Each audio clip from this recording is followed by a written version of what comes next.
નમસ્કાર મિત્રો આપની સાથે હું છું પિનલગીરી ગોસ્વામી।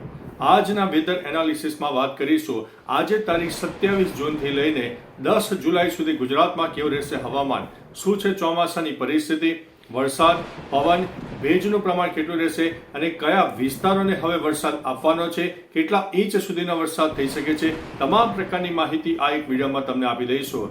પ્રથમ જણાવીએ તો મિત્રો આજે તારીખ 27 જૂન છે તે આજે અમદાવાદમાં રથયાત્રાનું આયોજન છે, ત્યારે રથયાત્રાના તહેવાર નિમિત્તે સૌ મિત્રોને ખૂબ ખૂબ શુભેચ્છાઓ। વાત કરીએ તો આજે 27 જૂન છે તો આજે કચ્છના મોટા ભાગના વિસ્તારમાં મેઘતાંડવ થશે। આગામી 3 દિવસ સુધી કચ્છમાં મેઘતાંડવ થશે। આપણે જોયું કે સૌરાષ્ટ્રમાં પ્રથમ વખત મેઘતાંડવ થયો, ત્યારબાદ દક્ષિણ ગુજરાત અને ઉત્તર ગુજરાતના પણ અનેક ભાગોમાં ભયંકર વરસાદ થયો, મધ્ય ગુજરાતના પણ અનેક વિસ્તારમાં સારામાં સારો વરસાદ થયો, કચ્છના મિત્રોને વરસાદ નહોતો મળ્યો। હવે આગામી 3 થી 4 દિવસ કચ્છ માટે ભારેથી અતિ ભારે વરસાદની સંભાવના છે અને જો કોઈ જગ્યાએ લોકલ ડેવલપમેન્ટ સર્જાઈ જાય તો જે તે વિસ્તારમાં 1 ઇંચથી લઈને 15 ઇંચના વરસાદ ફક્ત એક જ દિવસમાં થઈ જાય તેવી સંભાવના છે। એટલે મિત્રો હવે જે કચ્છનો વિસ્તાર બાકી હતો તેમાં પણ આગામી સમયમાં વરસાદ મળી જશે અને આજથી જ કચ્છમાં વરસાદનો ધીમે ધીમે તીવ્રતામાં નોંધપાત્ર વધારો થશે।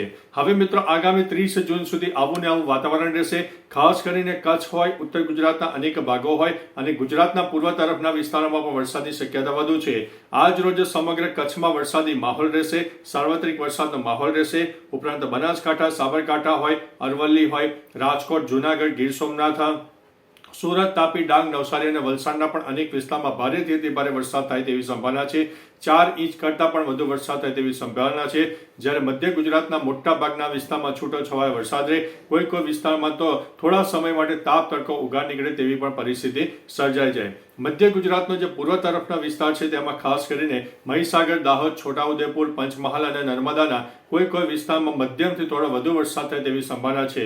28, 29 અને 30 તારીખે પણ મિત્રો આ જ રીતે માહોલ જોવા મળશે।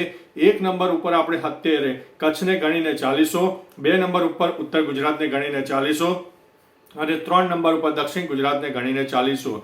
દક્ષિણ ગુજરાતમાં તો મિત્રો 10 જુલાઈ સુધીમાં વધતા ઓછા પ્રમાણમાં વરસાદ ચાલુ રહેશે, કારણ કે આપણે અગાઉની વિડીયો પણ માહિતી આપી હતી કે દક્ષિણ ગુજરાતથી લઈને કેરળ સુધી જે વરસાદની ટફ રેખા સર્જાય છે એ લાંબા ગાળાની ટફ રેખા છે અને દક્ષિણ ગુજરાતના મિત્રો જે છે એ થોડા હજુ પણ સાચવજો, કારણ કે સુરતમાં ગત 2-3 દિવસમાં જે તબાહી મચી ગઈ છે મિત્રો હજુ પણ વરસાદ જોવા મળવાનો છે। એટલે તમારો થોડો કંઈ સામાન હોય, કોઈ અગત્યના ડોક્યુમેન્ટ્સ હોય તેને સુરક્ષિત જગ્યાએ અત્યારથી મૂકી દેજો, કારણ કે હજુ પણ દક્ષિણ ગુજરાતમાં એક મેઘતાંડવ આવે તેવી શક્યતા દેખાઈ રહી છે। એટલે થોડા સાવચેત રહેજો, એલર્ટ રહેજો। બાકી મિત્રો તમને ડરાવવા માટે વિડીયો બનાવી નથી, થોડા એલર્ટ ચોક્કસથી રહેજો।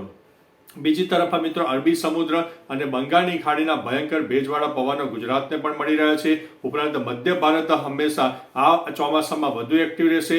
તારીખ 3 જુલાઈથી મિત્રો મધ્ય ભારતમાં ફરીથી એક મજબૂત વરસાદની સિસ્ટમ સક્રિય થશે, જે ઉત્તર ગુજરાતના અનેક ભાગોમાં મેઘતાંડવ આપશે, જેમાં એક જ દિવસમાં 1 ઇંચથી લઈને 20 ઇંચ સુધીના વરસાદ થાય તેવી સંભાવના છે। એટલે 3 જુલાઈથી લઈને 10 જુલાઈનું જે સેશન છે તેમાં ઉત્તર ગુજરાતના અનેક ભાગોમાં ભારેથી ભારે વરસાદ થાય, જ્યારે કચ્છ, સૌરાષ્ટ્ર, મધ્ય ગુજરાત અને દક્ષિણ ગુજરાતમાં મધ્યમથી થોડો વધુ વરસાદ રહે તેવી સંભાવના છે। એકંદરે મિત્રો ગુજરાતમાં હવે સાર્વત્રિક વરસાદનો માહોલ સર્જાશે। ભેજના પ્રમાણની વાત કરીએ તો 80 થી 90% ભેજનું પ્રમાણ જોવા મળશે। કોઈ વિસ્તારમાં સામાન્ય હજુ બફારાનો પણ અહેસાસ થવાનો છે। બીજી તરફ પવનની વાત કરીએ તો 5 થી લઈને 20 કિલોમીટર પ્રતિ કલાકની ઝડપે પવન ફૂંકાય, એટલે ભયંકર પવનની ચિંતા નથી, પરંતુ જે તે વિસ્તારમાં લો ક્લાઉડ ફોર્મેશન સર્જાય છે અને જે તે વિસ્તારમાં તોફાની પવન આવે તો જે તે વિસ્તારને ભારે નુકસાની પણ થઈ શકે તેવી સંભાવના છે। બીજી તરફ મિત્રો હવે જે વરસાદ આવશે એ થંડરસ્ટોર્મ એક્ટિવિટી વીજળીના કડાકા ભડાકા સાથેનો હશે અને વીજળી પડવાના પણ ચાન્સીસ વધી જશે। એટલે થોડા સાવચેત રહેજો, એલર્ટ રહેજો। ખુલ્લામાં જ્યારે પણ વીજળીઓ થતી હોય ત્યારે ખુલ્લામાં ઊભા ન રહેશો, સુરક્ષિત જગ્યાએ તમે જતા રહેજો।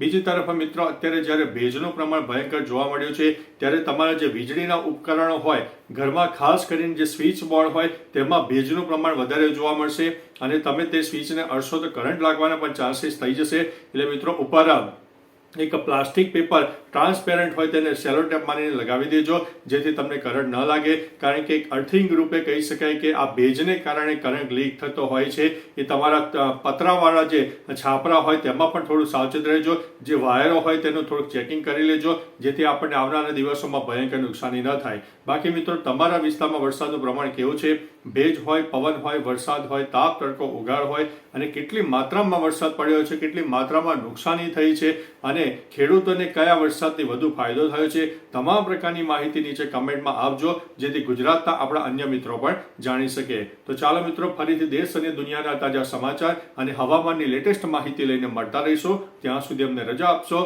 નમસ્તે.